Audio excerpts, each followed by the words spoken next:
Welcome to Vent with Michelle Malkin. I'm not Michelle, I'm Brian. Michelle's off on vacation, so you're kind of stuck with me today. On the front burner today, war, weapons, and the press. Going against Hezbollah in southern Lebanon, the Israelis met an entrenched enemy. Hezbollah hid in tunnels and bunkers deep enough and thick enough that airstrikes alone weren't enough to destroy them. Boots on the ground and tanks in the field weren't enough either. What would it take to truly destroy an entrenched force like Hezbollah? Well, about 9 years ago, I went to Iwo Jima. The island is a flyspeck, 7 miles long and 3 miles wide, but it's a haunting place. Derelict ships crowd the desolate shoreline. Legends say this Japanese gun fired one time before a U.S. Navy strike silenced its crew. This is the view from atop Mount Suribachi, with Invasion Beach in the distance. The whole island smells like rotten eggs, thanks to sulfur jets like these in Suribachi's crater. Iwo Jima means Sulphur Island in Japanese. On both trips, I had the chance to explore the caves that riddle the island.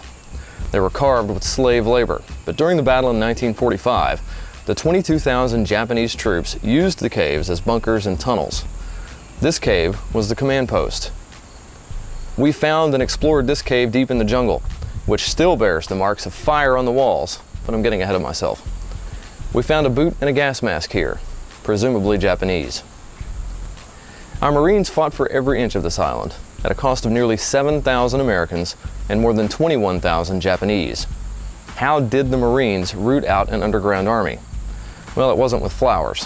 One word: flamethrowers. Where we can't dig them out, we burn them out.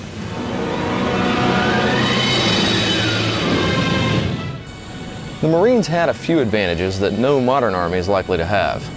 One, the Navy kept Japan from resupplying the Japanese troops on Iwo.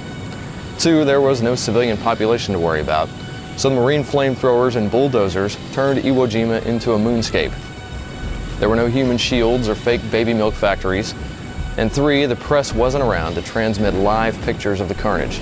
Back then, the press gave us this kind of image from the battlefield. That flag went up just a few days into a battle that raged for about 6 weeks.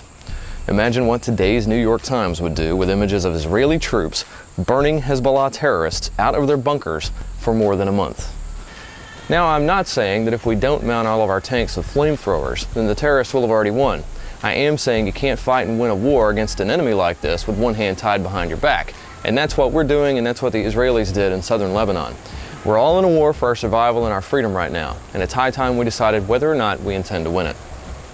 Now, on to other business. This is the only day I'll be guest hosting for our event with Michelle Malkin.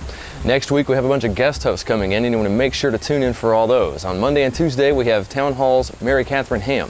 On Wednesday, we have Jeff Goldstein from Protein Wisdom, and on Thursday and Friday, 2 shows from the crew at Realverse, Bethany and Steve. Make sure to tune in for all those shows next week. And until the next event, I'm Brian Preston for Hot Air.